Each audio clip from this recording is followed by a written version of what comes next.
Today I'll be talking about the ZiG currency, which is the Zimbabwean currency introduced in April 2024. 5 months down the line, I'll be looking at whether it achieved its intended objective of stabilizing the currency in Zimbabwe.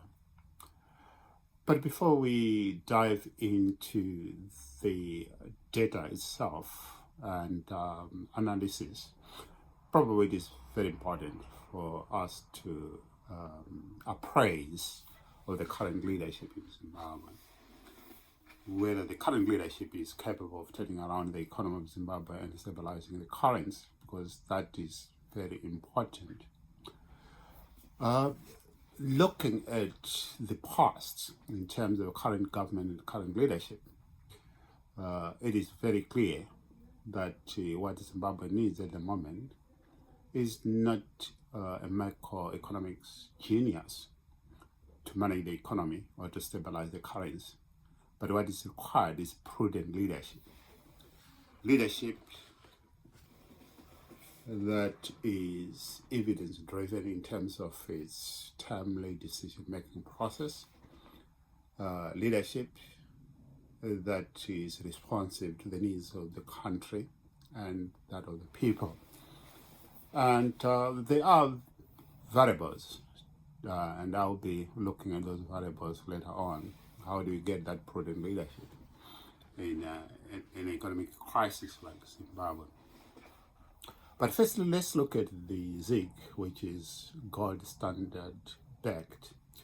Some of you may ask, where is this idea of introducing a currency that is backed by gold was coming from? Is it that the government of Zimbabwe is so intelligent, so innovative, as to come up with totally a new idea that deals with the current stabilization? You'll be surprised that the gold standard backing of currency is not new. Actually, it was introduced in 1944. Then it suited the current situation in a post-World War II, when there was economic crisis following the devastation of the war. It suited its purpose then.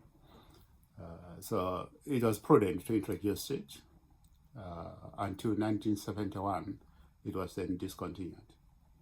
By 1971, various countries, by the way, the Western world used to use the gold standard as well, sometimes known as the Bretton Woods system.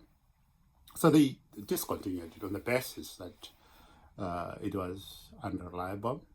It introduces too many variables that becomes difficult for both in terms of the central bank and the governments to intervene and keep pace in terms of monitoring and stabilizing the currency.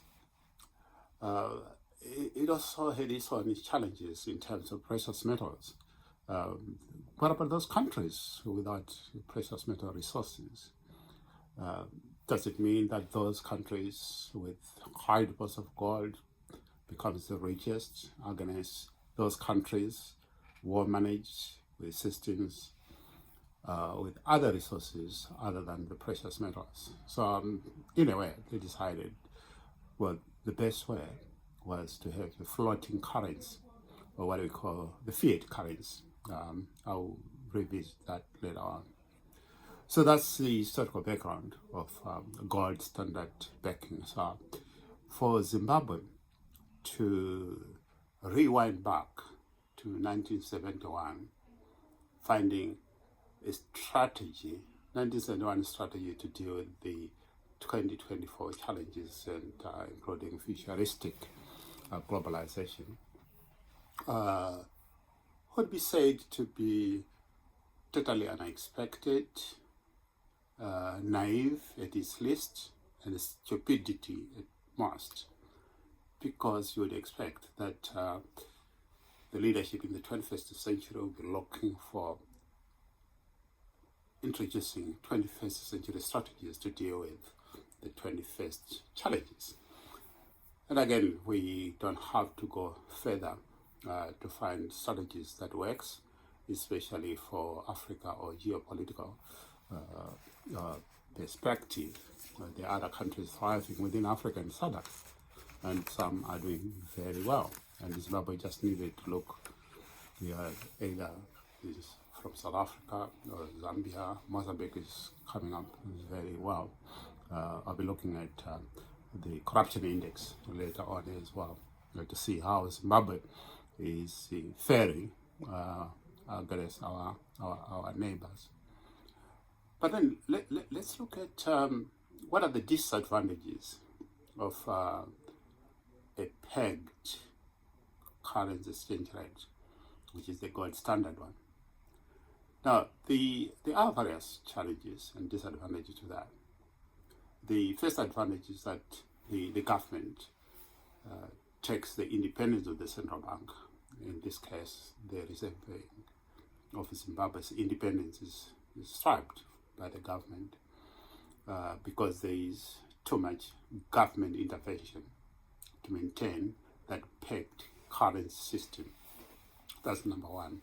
Now, that is a recipe for corruption if you don't have strong institutions, because it means the government can always intervene at every level of monetary policy instead of the government being specifically in charge of the fiscal policy of the country.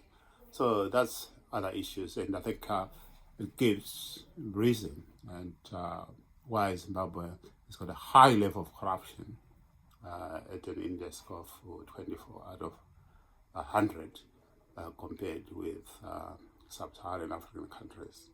0 here being the West, and it's basically because of government's intervention at every level of both monetary policy and fiscal policy.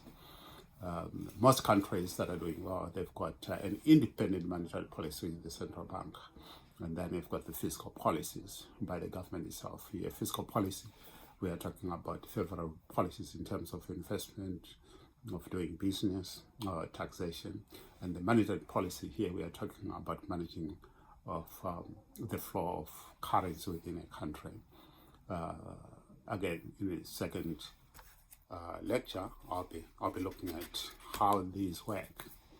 So those are the disadvantages, and you can see that the current fluctuations in terms of the exchange rate in Zimbabwe and the challenges of commodity pricing is a result of government inadequacy in terms of preparedness and wrong strategies totally. Then let's look at what are the benefits of the other strategies in terms of stabilization of currency, which we call floating currency. And this is what most countries are using. So it responds to supply and demand in terms of cash, in terms of exchange rates. So that's the advantage of it. So there will be very little of government on a day-to-day basis of intervention. Mainly you find that it is the monetary policy becomes the first line of defense because it can respond spontaneously, which, unlike the government's fiscal policy, because fiscal policy requires change of regulations and that may take time, and by the time that the regulation has been approved by Parliament, etc., and also taxation, the economy would have suffered immensely. So the first line of defense in any economy that is functioning should be the monetary policy. So that's the advantages of a floating currency, or sometimes what we call the fiat currency. But then let's look at what is the way forward for Zimbabwe. Now, Zimbabwe's current issues does not require the introduction of any currency. But if you look at our neighbors, South Africa, Zambia, Mozambique, including Malawi, they've not changed their currencies at all. What they have is that they have introduced strategies to stabilize the currency and to make favorable investment climate for foreign direct investment, including also investment within their own national businesses. So it is important to note that we don't have to look far to find good practices. But what Zimbabwe now needs is not new currents, but new leadership. The leadership that we have is totally out of sync with the current 21st century demand in terms of strategies, both for running economy, stabilizing currency, and attracting foreign direct investment. At the moment, we are not an attractive destination for foreign direct investment in SADC. So in other words, we are totally uncompetitive, which prides us of our role as a country with the resources. So that's one aspect. The other aspect is that it's about confidence. So we have to have consumer index confidence. We also have to have business confidence, both of which are at their lowest at the moment in Zimbabwe because of poor leadership. Not only that, we also have to make sure that we deal decisively with corruption. I will repeat that. Make sure that we've got leadership that deals decisively with corruption. Corruption is breeding Zimbabwe's economy, and it is actually the source of all our economic issues in Zimbabwe, if not most of them. You just need to look at the Transparent International 2024 index in terms of corruption. Zimbabwe is ranked one of the highest country in sub-Saharan Africa in terms of corruption. You just need to look at what does that mean in terms of the statistics. So let's look at the statistics of corruption index within the SADC region. Here I'm mostly interested in countries that surround Zimbabwe. So Zimbabwe at the moment is 24 out of 100. So here the least number being the most corrupt country. So 0 being the most corrupt country. So Zimbabwe is 24 out of 100. We've got Zambia 37 out of 100. Zambia is doing very well if you look at it, 24 to 37. We've got South Africa at 41 out of 100. Impressive South Africa there. Mozambique is at 25 out of 100. And we've got Botswana. Botswana is ranked the highest, probably the highest in sub-Saharan Africa, with 59 out of 100. So there's corruption in Botswana.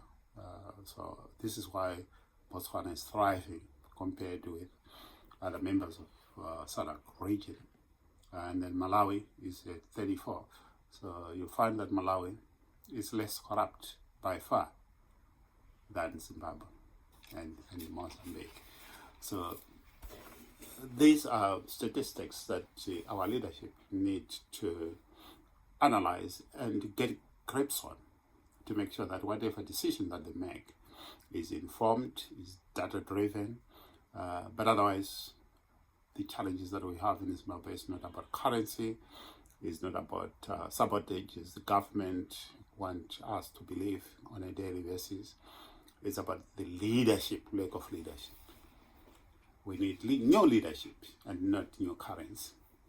I thank you. I'll come back in my next lecture as I explore further in terms of what Zimbabwe needs to do as a way forward. This is Elliot. I am a lecturer, an academic, and also an investment consultant. Thank you.